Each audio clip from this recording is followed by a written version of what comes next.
नमस्कार, मैं जूली तिवारी। हर समय आपके साथ न्यूज चैनल में आप सभी का स्वागत है। तो चलिए नजर डालते हैं आज के कुछ मुख्य समाचारों पर।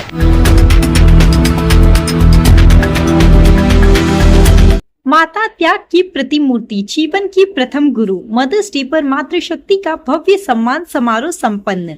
माँ हर व्यक्ति के जीवन में पहली गुरु और त्याग की सजीव प्रतिमूर्ति होती है।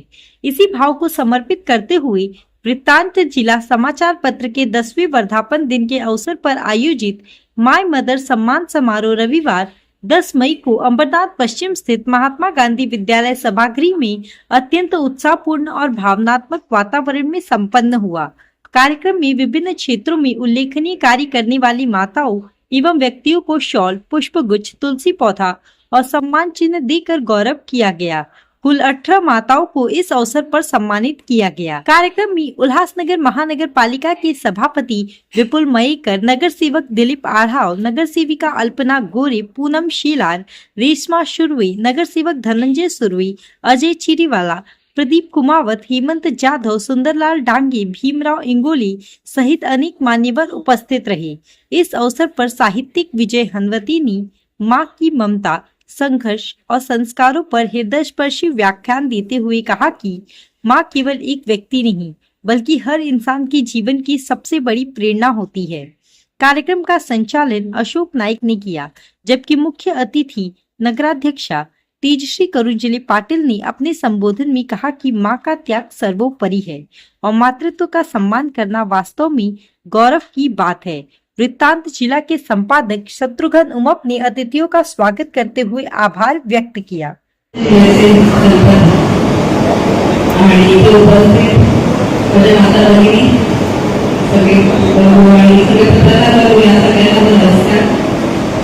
सर्वप्रथम शुभेच्छा देते आणि खूप सुंदर कार्यक्रम आपण करत आहात की माय मदर हा जो सत्कार सोहळा आपण करणार कॉन्सेप्ट इतकं सुंदर आहे, कारण की आई म्हणून कोणी सन्मान देणं म्हणजे मला मी बघितलं नाही आणि हे सन्मान आपण देतात खरंच खूप कौतुकास्पद आहे। आणि आई मला तर माहिती मी आज माझ्या आईबद्दल बोलते। खूप कमी वेळा आपण आपल्या आईबद्दल किंवा असं बोलायला मिळतं आणि आज मला वाटतं मिळालं आईबद्दल सांगण्यासाठी। माझ्या आयुष्यात माझ्या आईचा रोल खरंच खूप महत्त्वाचा आहे, कारण की वयाच्या 9व्या वर्षी माझे वडील आले, त्याच्यामुळे आईचा रोल मला माझे वडील आठवतच नाही। आणि पूर्ण शिक्षणामध्ये असेल तर मोठं आतापर्यंत मी माझ्या मागे होती, तिचा आशीर्वाद माझ्या मागे। मला सांगते आता ती मुलगी आणि ज्या आता दोन्ही आयांना आपण दिले झाले, मला त्यांच्या पण लग्नामध्ये त्याच्या आई तेवढीच लागली असेल तेवढाच तिने कशा घेतल्यानंतर मी सुद्धा तिने ते करत असताना जेव्हा मी चालू करून अभ्यास करायची तेव्हा माझ्या आई पण होती आणि नंतर मला ऑफिस पण होतं कोल्हापूरमध्ये। ऑफिसमध्ये पण मला कधी सोबत लागली असेल माझ्या आईला नंतर म्हणजे प्रत्येक ठिकाणी असते। त्याच्यामुळे आज खूप म्हणजे अभिमान आहे तिच्या ती एवढीच हे आहे ना स्ट्रॉंग आहे, तो स्ट्रॉंग तिचा तो नेचर मला वाटतं माझ्यामध्ये आलेला आहे आणि ती गंभीरता माझ्या आईने झालेली आहे। अजून एक गोष्ट लग्न झाल्यानंतर दुसरी आई मला मिळाली म्हणजे सासू, म्हणजे त्यांच्याबद्दल पण बोलणं इतकं म्हणजे सासू वेगळा शब्दच नाही आमच्याकडे आणि तरीच नाही। मला वाटतं मी खूप जास्त लकी आहे की मला सासू सासरे वडिलांची जी मला राहिलं होतं ती कमतरता होती, मला सासऱ्याने मुली करतात म्हणजे त्यांची तिसरी मुलगी म्हणून मला ते हे करतात। म्हणजे आमच्या घरामध्ये 2 मुलींना कुठली गोष्ट येणार तर 2 नाही 3 येतात, त्यांच्या 2 मुलींना नंदा माझा आणि तिसरी गोष्ट माझ्यासाठी असते। सेम सगळं आम्हाला 3 येतं आणि खूप जास्त लक्ष समजते। आणि जसं मगाशी साहेबांनी सुद्धा सांगितलं की ही स्त्री आहे, ही आई आहे, म्हणजे एक 2 कुटुंबाला जोडणारे आहे। तर खूप कधी कधी काय होतं सासू सुना किंवा सुनेचा असं रोल असतो, त्याच्यामुळे कुटुंब खूप राहतं, आईला थोडा हे करावं लागतं सासू माणूस।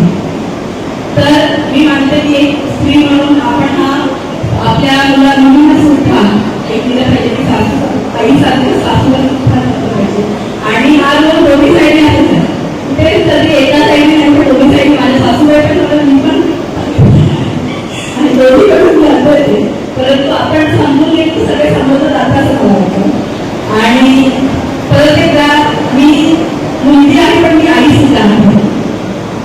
तो एक मोठा रोल आहे जो आता मी निभावते. आणि आता मला इलेक्शनच्या पिरियडमध्ये माझा दोनच गोष्टींना मी खूप जास्त मिस केली. माझ्या मुलाला मी थोडं कमी वेळ देऊ शकते म्हणजे. आणि दुसरं म्हणजे कुटुंबात लक्ष कमी आणि मुलाला मला कमी वेळ देते. मला थोडंसं ते होतं तरी पण मी आता वेळ काढते. मध्ये जरा हे होतं पण आपल्या मुलाला खरंच आईचं आणि वडिलांचं कुटुंबाचं ते पुनरावलोकन करतात. म्हणजे मुलं ही कुटुंबाचं प्रतिबिंब असं मला वाटतं की आपण जसं शहरात वागतो तशीच मुलं बाहेर वागतो. त्याच्यामुळे आपण त्या मुलांसमोर कसं वागलं पाहिजे तसं बरोबर ज्या हिशोबाने आपली मुलं तसं वागावे म्हणून आम्ही सुद्धा अशा प्रकारचंच माझ्या मुलाला हे करतो. आणि त्याला चांगला माणूस बनवण्याचा प्रयत्न करते.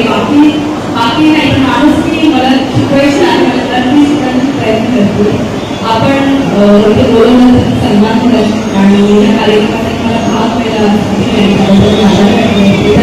तो आज के लिए बस इतना ही। कल फिर मिलेंगे इसी समय इसी चैनल पर। तब तक के लिए मुझे दीजिए इजाजत। धन्यवाद। हमारे चैनल को सब्सक्राइब करें और बेल आइकन दबाना ना भूलें ताकि हमारी खबरें सबसे पहले आप तक पहुंचे।